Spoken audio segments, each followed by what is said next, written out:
देखो भैया ध्यान से, uniform circular motion, first chapter का लास्ट टॉपिक, ठीक है।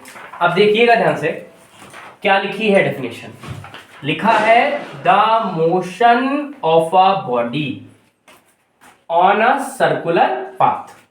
एक बॉडी एक सर्कुलर पाथ पर मोशन करेगी। अगर मैं डेफिनेशन को इतने पे ही रोक दूं तो फिर ये केवल डेफिनेशन हो गई सर्कुलर मोशन की। किसकी? ना कि यूनिफॉर्म सर्कुलर मोशन की, केवल सर्कुलर मोशन की डेफिनेशन हो गई।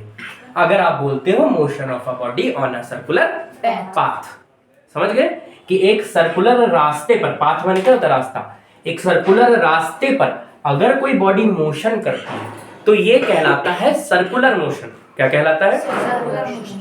अब इसमें शब्द क्या लगा है? यूनिफॉर्म। तो ये यूनिफॉर्म शब्द किसके लिए लगा है ना? तो बोलते हैं कि motion of a body on a circular path with constant speed. तो जब कोई बॉडी सर्कुलर पाथ पर मोशन करे और उसकी स्पीड कैसी रहे? कांस्टेंट। तो अगर उसकी स्पीड कांस्टेंट रहती है तो फिर उसका ये सर्कुलर मोशन क्या कहलाता है? Uniform circular motion. और अगर स्पीड कांस्टेंट नहीं है तो केवल सर्कुलर मोशन। और अगर स्पीड कांस्टेंट है तो यूनिफॉर्म सर्कुलर मोशन। तो ये जो यूनिफॉर्म शब्द लगा है ये किस लिए लगा है? कांस्टेंट स्पीड को आप यूनिफॉर्म स्पीड भी कह सकते थे। अब सर्कुलर मोशन में स्पीड यूनिफॉर्म है, इसलिए इस सर्कुलर मोशन को यूनिफॉर्म सर्कुलर मोशन कहते हैं। बताओ, वन वे में क्लियर हो गया? क्या बताया? Motion of a body on a circular path with constant speed is known as uniform circular motion. Full stop. इतना एग्जाम में भी लिखा हो, मस्त नंबर मिल जाएंगे। ठीक, क्लियर? अब सुनो, अब इसमें कौन कौन से पॉइंट्स हैं हमारा जानना जरूरी है। कौन कौन से पॉइंट है जिन्हें हमारा जानना जरूरी है? ध्यान से समझना। ड्यूरिंग यूनिफॉर्म सर्कुलर मोशन, जब आपकी बॉडी यूनिफॉर्म सर्कुलर मोशन कर रही होती है उस दौरान वेलोसिटी लगातार चेंज होती है।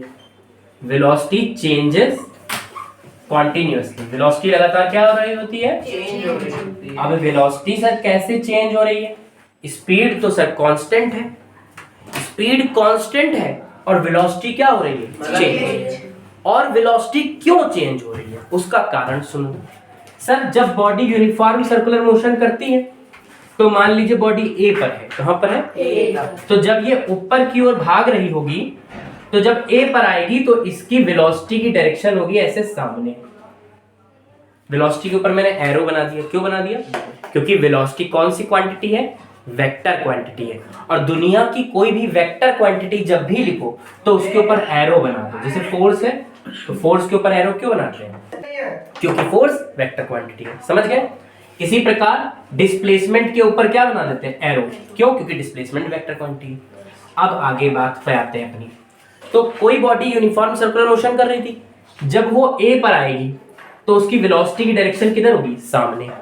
फिर वो बॉडी ऐसे मोशन करते करते करते करते जब बी पर आएगी तो उसकी वेलोसिटी की डायरेक्शन इधर होगी, है ना? और फिर ऐसे मोशन करते करते जब सी पर आएगी तो उसकी वेलोसिटी की डायरेक्शन नीचे होगी। और जब ऐसे ही मोशन करते करते करते करते यहां पर आएगी तो वेलोसिटी की डायरेक्शन राइट में हो जाएगी। सही बात? तो अलग अलग जगह पर जब आप वेलोसिटी देखते हो तो उसकी डायरेक्शन आपको चेंज दिख रही होती है। और वेलोसिटी वेक्टर क्वांटिटी है तो डायरेक्शन चेंज होने के साथ वेलोसिटी बदल जाती है। वेलोसिटी बदल जाती है। तो अगर आपसे स्कूल टीचर पूछे या कोई टीचर पूछे कि यूनिफॉर्म सर्कुलर मोशन में वेलोसिटी क्यों बदल रही है जबकि स्पीड तो कांस्टेंट है, तो आप कहोगे सर वेलोसिटी वेक्टर क्वांटिटी है, ये डायरेक्शन डिपेंडेंट होती है। कैसे डिपेंडेंट होती है? हाँ। और वेलोसिटी सर्कुलर मोशन के दौरान अगर आप देखिए तो बार बार डायरेक्शन बदल रही है, इसलिए बोला जाता है कि वेलोसिटी चेंजेस कॉन्टिन्यूअसली। समझ गए? नहीं समझे? पक्का है? अच्छा, अब अगर कोई टीचर या कोई बच्चा आपसे इस वे में पूछे कि सर सर्कुलर मोशन के दौरान वेलोसिटी को कैसे शो किया जाता है, तो आप बोलोगे सर्कुलर मोशन के दौरान वेलोसिटी को सर टैंजेंट पे शो किया जाता है। किस पे? टैंजेंट। ये वाली बात बोल देना, ठीक है? सर्कुलर मोशन के दौरान वेलोसिटी को कैसे शो किया जाता है? टैंजेंट। टैंजेंट किसको बुलाते हैं? जैसे कोई भी कर्व लाइन है तो उस कर्व लाइन को टच करके जाने वाली जो लाइन होती है, इस लाइन को टेंजेंट बुलाते हैं।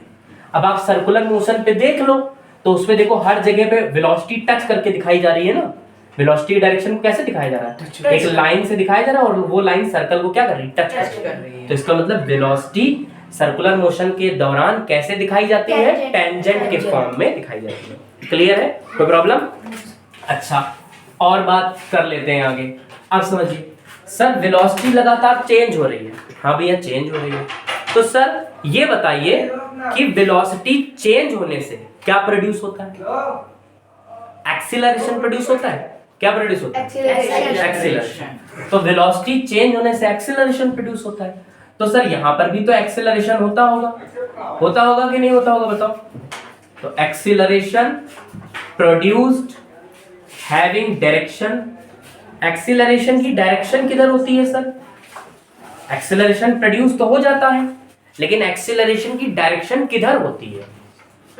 तो बच्चों, जब भी कोई बॉडी यूनिफॉर्म सर्कुलर मोशन कर रही हो तो उसके एक्सीलरेशन की डायरेक्शन सेंटर की तरफ होती है। किसकी तरफ होती है? सेंटर। तो जैसे यहाँ पे बॉडी मोशन कर रही है तो इसका एक्सीलरेशन की डायरेक्शन क्या होगा? Towards centre. और एक्सीलरेशन कौन सी क्वांटिटी होती है? Vector quantity. तो इसके ऊपर क्या दिखाएंगे हम? एरो। क्या दिखाएंगे? इस एरो को बोलते हैं वेक्टर। तो यहाँ पे ए को ए नहीं बुलाएंगे, वेक्टर ए बुलाएंगे। क्यों? क्योंकि एक्सेलरेशन वेक्टर क्वांटिटी। समझ गए? तो अगर टीचर पूछे एक्सेलरेशन प्रोड्यूस्ड होता है, उसकी डायरेक्शन किधर होती है, तो कहोगे towards centre of circular path. क्या बताओगे? Towards centre of circular path. Towards centre of circular path. अब सुनिए, इतनी बात क्लियर है आपको? कोई प्रॉब्लम है तो बता दीजिए। नहीं? अब सुनिएगा ध्यान से। जब भी कोई बॉडी सर्कुलर मोशन कर रही होगी, है ना, जब भी कोई बॉडी यूनिफॉर्म सर्कुलर मोशन कर रही होगी तो परमानेंट एक फोर्स लग रहा होता है उस बॉडी पर, और उस फोर्स की डायरेक्शन भी सेंटर की तरफ होती है। ठीक? क्या बताया हमने कि जब भी कोई बॉडी यूनिफॉर्म सर्कुलर मोशन करती है उस दौरान उस बॉडी पर फोर्स लग रहा होता है। क्या लग रहा होता है? फोर्स। और उस फोर्स की डायरेक्शन किधर होती है? सेंटर की ओर ही होती है। और इस फोर्स को हम लोग बुलाते हैं सेंट्रीपिटल फोर्स। क्या बुलाते हैं? Centripetal force. सेंट्रीपिटल, पेटल नहीं, सेंट्रीपिटल फोर्स। ठीक है? सेंट्रीपिटल। हाँ, बस हो गया। तो during uniform circular motion a force acting on a body, a force Acting on a body, acting on a body having direction, उसकी डायरेक्शन किधर होती है? सेंटर की तरफ। हाँ, having direction towards center, having direction towards center of circular path। समझ गए? नहीं समझे? अब अगर टीचर पूछे कि जो सेंटर की ओर फोर्स लगता है उसका नाम बताओ, तो बोलोगे सेंट्रीपिटल फोर्स। क्या बोलोगे? Centripetal force. This force is called centripetal force. बिल्कुल सही, centripetal force. Centripetal, PETAL, petal force. Okay यार, क्लियर है? कोई प्रॉब्लम Yes, sir. नहीं है ना? पक्का? अच्छा जी।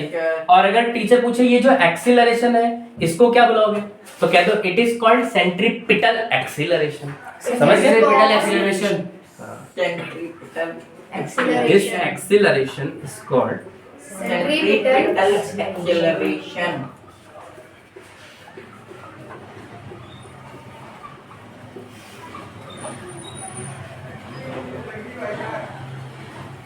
नहीं समझ में आया? आ गया सर। आ गया ना? दुनिया की कोई भी बॉडी जब सर्कुलर मोशन करती है तो परमानेंट उस बॉडी पे जो फोर्स लगता है वो किसकी डायरेक्शन में होता है? अंदर, यानी सेंटर की डायरेक्शन। सेंटर की तरफ। चलिए आपको एक उदाहरण देते हैं, ठीक है? ध्यान से समझिएगा। ये बताइए, जब भी आप साइकिल से किसी रोड पे टर्न ले रहे होते हो, यानी कि जैसे कोई रोड है ये इस तरह से, है ना, और आप जब भी साइकिल से इस पे टर्न ले रहे होते हो, तो बताइए कभी भी अगर ऐसे में साइकिल के गिरने की नौबत आती है तो साइकिल किधर गिरती है? रोड के उस पार की रोड के अंदर की तरफ? अंदर की तरफ। उसका कारण क्या होता है? क्योंकि जब वो मोशन कर रही होती है तो उसका सर्कुलर पाथ कुछ इस तरह से होता है, और तब उस दौरान उसके ऊपर जो सेंट्रीपिटल फोर्स लगता है वो किसकी डायरेक्शन में होता है? उस सर्कुलर रोड के सेंटर की डायरेक्शन में होता है। समझ गए? अब और एग्जांपल देखते हैं थोड़े बहुत। तो चलो बच्चों शुरू करते हैं examples of uniform circular motion. तो आपकी हेडिंग है examples of uniform circular motion. तो देखिएगा ध्यान से, बहुत सारे एग्जांपल्स हैं हमारी डेली लाइफ में, लेकिन मैं आपके सामने कुछ एग्जांपल्स रखता हूं, समझिए। पहला एग्जांपल एक ले लेते हैं, मोशन ऑफ मून अराउंड अर्थ। ठीक है, तो मून जो मोशन अर्थ के अराउंड करता है वो मोशन कौन सा होता है? यूनिफॉर्म सर्कुलर मोशन होता है। ठीक है, मून जो मोशन अर्थ के अराउंड करता है वो मोशन यूनिफॉर्म सर्कुलर मोशन है। ठीक, अब ध्यान से देखिएगा, ये मैंने बना दिया आपकी अर्थ और ये बना दिया आपका मून।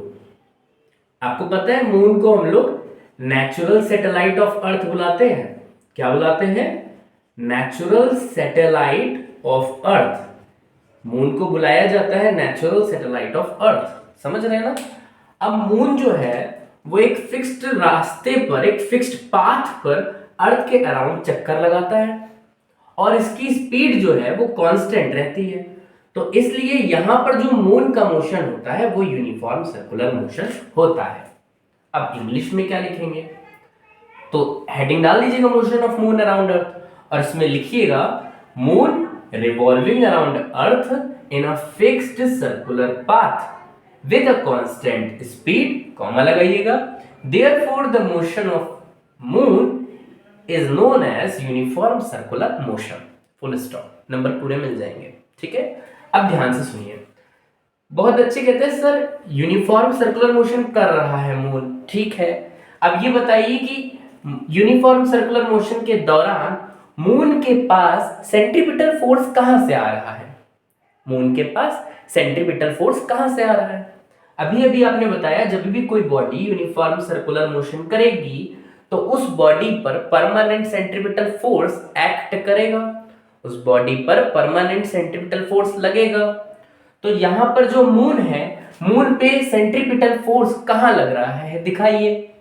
तो सुनो प्यारे बच्चों, मून और अर्थ के बीच में एक अट्रैक्शन फोर्स लगता है, it is known as gravitational attraction force. ये ग्रेविटेशनल फोर्स ऑफ अट्रैक्शन। ठीक है, मून और अर्थ के बीच में एक फोर्स लगता है, ग्रेविटेशन फोर्स ऑफ अट्रैक्शन। अब ये जो ग्रेविटेशनल फोर्स ऑफ अट्रैक्शन है प्यारे बच्चों, इसकी डायरेक्शन होती है टुवर्ड्स अर्थ और सेंटर अर्थ जो है वो सेंटर पे रखा हुआ है। तो अब इसका मतलब डायरेक्शन हो गई टुवर्ड्स सेंटर, और एक ऐसा फोर्स जिसकी direction centre of circular path में हो, उस फोर्स को क्या बुलाते हैं? उसको बुलाते हैं सेंट्रीपिटल फोर्स। यानी कि जब मोशन ऑफ मून को देखा जाता है तो उस दौरान सेंट्रीपिटल फोर्स का काम कौन करता है प्यारे बच्चों? ग्रेविटेशनल फोर्स ऑफ अट्रैक्शन काम करता है सेंट्रीपिटल फोर्स का। इतनी बात क्लियर है? ग्रेविटेशनल फोर्स ऑफ अट्रैक्शन कितना लगता है तो मैं फार्मूला नहीं लिख रहा हूं। क्यों? क्योंकि मेरी नजर में आप फर्स्ट चैप्टर पढ़ रहे हैं, तो अभी मैंने फार्मूला नहीं बताया है। जो बच्चों को पता हो तो आप जानते होंगे, यहाँ पे जो ग्रेविटेशनल फोर्स लगता है प्यारे बच्चों वो लगता है F equal to G m1 m2 upon r square. जिन्होंने पढ़ रखा हो उनके लिए। ठीक, आगे बढ़ते हैं। एक एग्जांपल हो गया, एक और एग्जांपल बताता हूं, दो चार बता दूं मैं। ठीक है, motion of electrons around nucleus. Motion of electrons around nucleus, nucleus के अराउंड इलेक्ट्रॉन्स का मोशन। तो ध्यान से समझना, न्यूक्लियस के अराउंड इलेक्ट्रॉन्स का मोशन। ठीक है, अब ये बताइए एटम के बारे में जानते हैं आप? केमिस्ट्री का फर्स्ट चैप्टर आपने पढ़ा होगा। ठीक है, तो समझिएगा एटम जो होता है, एटम के बीचों बीच में बहुत सारा पॉजिटिव चार्ज होता है। ठीक है, उसको बुलाते क्या है हम लोग? इस पॉजिटिव चार्ज सेंटर को क्या बुलाते हैं? न्यूक्लियस बुलाते हैं। फिर से एक बार बोलूंगा, एटम है प्यारे बच्चों ये, और एटम के सेंटर में बहुत सारा पॉजिटिव चार्ज होता है, कॉन्सेंट्रेटेड होता है, एक जगह पे इकट्ठा होता है। तो ये जो पॉजिटिवली चार्ज सेंटर होता है प्यारे बच्चों, इसको न्यूक्लियस बुलाते हैं। और इस पॉजिटिवली चार्ज सेंटर के राउंड एंड राउंड एक फिक्स्ड सर्कुलर पाथ पे कौन घूमता है? इलेक्ट्रॉन घूमता है प्यारे बच्चों। कौन घूमता है? इलेक्ट्रॉन। इलेक्ट्रॉन पे होता है नेगेटिव चार्ज। ठीक है, कौन सा चार्ज होता है? Negative charge. नेगेटिव और पॉजिटिव चार्ज तो जानते होंगे आप, आपने मार्केट से बैटरी वगैरह खरीदी होगी, उस पे एक तरफ प्लस लिखा होता है, दूसरी तरफ माइनस लिखा होता है बैटरी पे। तो जो प्लस और माइनस होता है वो क्या होता है? प्लस चार्ज और माइनस चार्ज। तो ये एटम है, एटम का ये पॉजिटिवली चार्ज सेंटर हो गया, इसको न्यूक्लियस बुला रहे हो आप। और इस न्यूक्लियस के राउंड एंड राउंड इलेक्ट्रॉन घूम रहा है और इलेक्ट्रॉन पे है नेगेटिव चार्ज। और आप सब जानते हो कि पॉजिटिव और नेगेटिव को अगर पास पास लाएंगे तो ये अट्रैक्ट करेंगे सर। और क्यों अट्रैक्ट करेंगे? क्योंकि इनके बीच में इलेक्ट्रिक फोर्स लग रहा होता है। कौन सा फोर्स लग रहा होता है? इलेक्ट्रिक। कौन सा फोर्स? इलेक्ट्रिक फोर्स लग रहा होता है। ये इलेक्ट्रिक फोर्स इलेक्ट्रॉन को अपने रास्ते पर बनाए रखता है। और इस इलेक्ट्रिक फोर्स की डायरेक्शन हो गई बच्चों टुवर्ड्स सेंटर, यानी टुवर्ड्स न्यूक्लियस। अब चूंकि एक ऐसा फोर्स है ये इलेक्ट्रिक फोर्स जिसकी डायरेक्शन टुवर्ड्स सेंटर है, तो इसका मतलब हो गया ये इलेक्ट्रिक फोर्स वर्क किसकी तरह कर रहा है? सेंट्रीपिटल फोर्स की तरह ये इलेक्ट्रिक फोर्स यहां पर वर्क कर रहा है। अब एग्जाम में क्या लिखोगे? हेडिंग डालोगे motion of electron around nucleus, और क्या लिखोगे? लिखोगे electrons are revolving around nucleus in a fixed orbit and of electric force acts between electron and nucleus. That electric force work as a centripetal force. इतनी बात clear? पूरे number मिल जाएंगे। अब एक और एग्जांपल देख लेते हैं। और कौन से एग्जांपल देख ले sir? Sir motion of athlete, motion of athlete, motion of athlete, motion of athlete, ठीक है, motion of athlete on a circular track, on a circular track with constant speed, with constant speed, with constant speed, ठीक है। तो बेटा motion देख रहे हैं किसका? एथलीट का। एक एथलीट है प्यारे बच्चों, एथलीट यानी रनर, ठीक है, रनर ले लेते हैं एथलीट की जगह। तो एक एथलीट है और वो कैसे क्या कर रहा है? वो सर्कुलर ट्रैक पे भाग रहा है। तो उस एथलीट का मोशन देखा जा रहा है सर्कुलर ट्रैक पर। सर्कुलर ट्रैक मतलब जो दौड़ा जाता है जिसपे, वो ट्रैक जो है इनका सर्कुलर है। और इस पे आपका ये जो एथलीट है ये दौड़ रहा है ऐसे करके, ठीक है। ये एथलीट आपका क्या कर रहा है? दौड़ रहा है कैसे, ठीक है। ये एथलीट ऐसे करके दौड़ रहा है, ठीक है। तो motion of athlete on a circular track, track पर आपका एथलीट दौड़ रहा है। और एथलीट की स्पीड कैसी है प्यारे बच्चों? कांस्टेंट स्पीड है। तो जब आपका एथलीट एक सर्कुलर ट्रैक पे दौड़ रहा हो और इसकी स्पीड आपकी कांस्टेंट हो, तो उस दौरान इस एथलीट का जो मोशन है वो कौन सा होगा? Uniform circular motion. अब सर ये जो एथलीट है इसके केस में आप बताइए कि सेंट्रीपिटल फोर्स कहां से मिलेगा?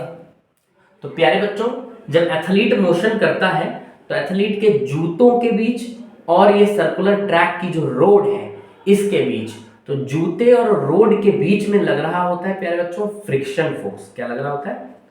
Friction force. और ये जो फ्रिक्शन फोर्स है इसकी डायरेक्शन होती है towards centre of circular track, towards centre of circular track, है ना। तो towards centre of circular track इस फ्रिक्शन फोर्स की डायरेक्शन होती है। तो बताओ, आप बताओ फ्रिक्शन फोर्स किसकी तरह काम कर रहा है? एक ऐसा फोर्स हो गया जिसकी डायरेक्शन है टुवर्ड्स सेंटर, तो इसका मतलब it works as centripetal force. किसकी तरह काम करेगा प्यारे बच्चों?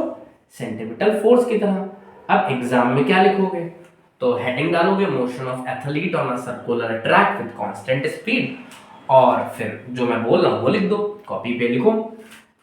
Whenever an athlete is running on a circular track with a constant speed, then its motion is considered as uniform circular motion. लिख लिया इतना, फुल स्टॉप लगाओ। अब लिखो and the friction force acting between his shoes and road works as a centripetal force. इतनी बात clear है। बहुत सारे एग्जांपल हैं डेली लाइफ में सेंट्रीपिटल फोर्स के और यूनिफॉर्म सर्कुलर मोशन के। चलिए एक दो और कंसीडर कर लेते हैं। तो जो नेक्स्ट एग्जांपल है अपना, उसको देखिए। लिखा है अ सॉलिड ऑब्जेक्ट, एक सॉलिड ऑब्जेक्ट है, fixed at the end of a string. वो एक स्ट्रिंग यानी एक तार या एक धागा उसके एंड पर फिक्स है। यानी कि बच्चों अगर ये ऐसे देख लें, एक धागा है ये, और इस धागे के एक एंड पर आपने एक सॉलिड ऑब्जेक्ट फिक्स कर दिया, ठीक है। तो एक धागा हो गया ये, इस तरह से एक धागा है ये, और इसके एंड पे आपने क्या किया, सॉलिड ऑब्जेक्ट फिक्स कर दिया।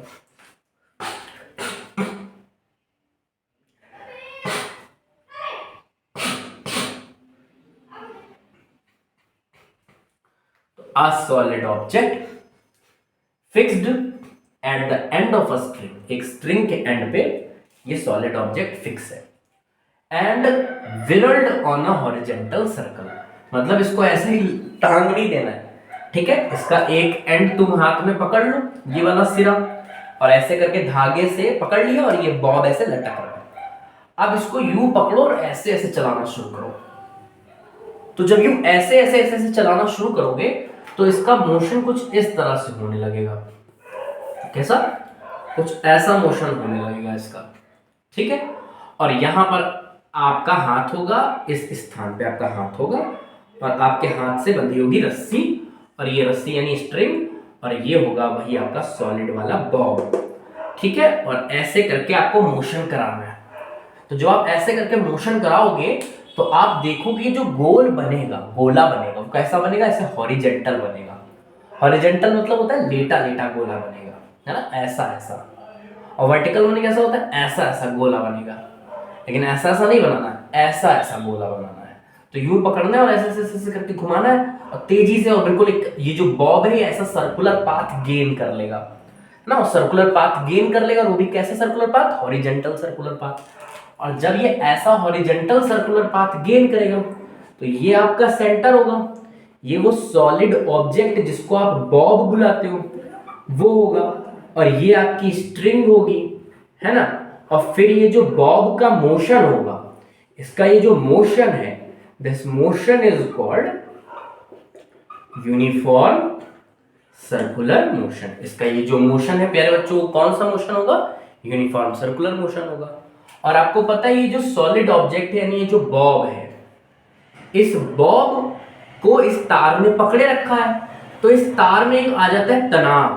क्या आ जाता है, तार में तनाव आ जाता है। तनाव को भी फिजिक्स की भाषा में टेंशन फोर्स बुलाया जाता है। क्या बुलाया जाता है, टेंशन फोर्स।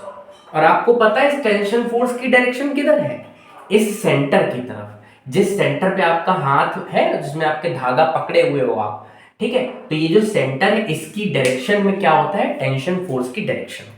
अब सोचो आप, बॉब का मोशन यूनिफॉर्म सर्कुलर मोशन है, और बॉब पे जो टेंशन फोर्स लग रहा है उसकी डायरेक्शन सेंटर की तरफ है। तो एक ऐसा फोर्स दिख रहा है जिसकी डायरेक्शन सेंटर की तरफ है। इसका मतलब है कि ये जो आपका कहलाएगा कि इसका जो वर्क है वो किसकी तरह हो रहा है, सेंट्रीपिटल फोर्स की तरह हो रहा है। तो यहाँ पे जो टेंशन फोर्स है इसका जो वर्क है वो किसकी तरह है, सेंट्रीपिटल फोर्स की तरह है। इसको इंग्लिश में कैसे लिखेंगे, अरे मैंने तो लिख ही दिया है। हाँ, एक लाइन और ऐड कर लीजिएगा, here the tension force in the string, ठीक है, is acting towards the centre and working as a centripetal force. चलिए इतनी बात क्लियर है ना। अब आगे आ जाते हैं। अब 4 एग्जांपल बता दिए, इतने काफी हैं, लेकिन ये है कि एग्जांपल्स की संख्या कभी खत्म नहीं होने वाली, बहुत सारे एग्जांपल्स हैं और कई सारे मैं बोल देता हूँ।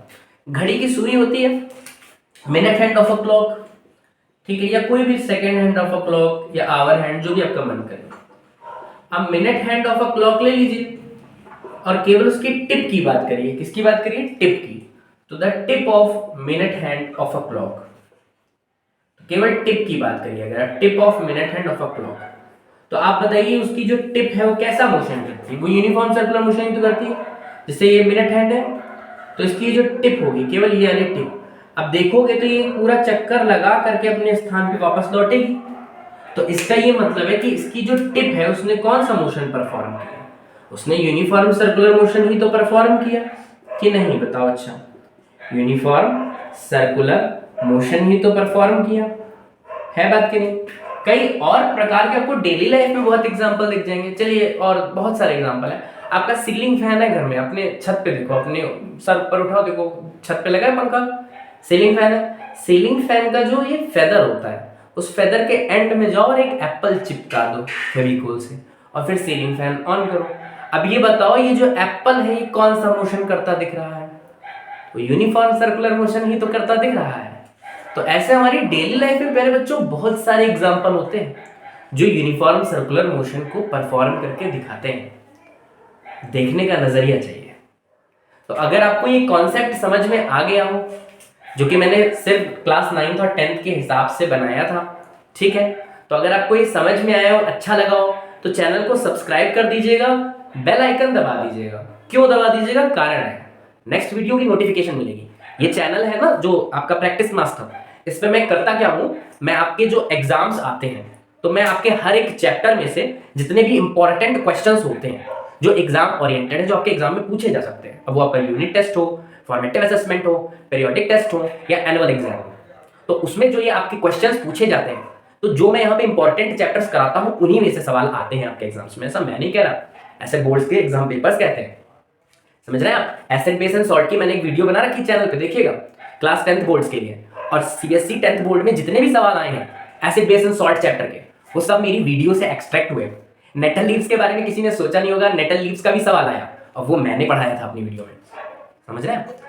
एक कॉन्वेक्स लेंस को हाफ कवर कर दो ब्लैक पेपर से, ये वाला सवाल बच्चे ध्यान ही नहीं दे रहे, सर नहीं आता ना, टीचर्स बहुत ज्यादा इस पे इंटरेस्ट दिखा रहे थे। मैंने उसको अपनी वीडियो में बनाया था और आप देखेंगे आईसीएसई बोर्ड के पेपर में वो आया हुआ है। मैंने ट्रिग्नोमेट्री के कई सारे सवाल कराए, 70 क्वेश्चन कराए हैं मैंने। मास्टरमाइंड, अच्छा मैं सोर्स क्या कलेक्ट करता हूं बताता हूं। मास्टरमाइंड उठाता हूं, प्रीवियस ईयर सैंपल पेपर उठाता हूं, ठीक है, 2014, 15, 16, 17, 18, 19, 20, 21, 22 ऐसे करके, ठीक है। और इसके अलावा मास्टरमाइंड हो गया, प्रीवियस ईयर पेपर्स हो गए, CBSE last year paper, sample paper हो गया, एनसीईआरटी एग्जाम्पल हो गया, एनसीईआरटी हो गया। इन 5 सोर्सेज को फॉलो करता हूं कि बच्चों को अलग अलग सोर्सेज को उठाना ना पड़े, उनको सब कुछ मिल जाए। तो समझिए ये चैनल बहुत फायदेमंद है आपके लिए, तो इसलिए बेल आइकन दबा दीजिएगा, सब्सक्राइब कर दीजिएगा, जिससे आपको नेक्स्ट वीडियो की नोटिफिकेशन डन मिल जाए। पक्का है? चलिए, नमस्कार, मिलते हैं आपसे।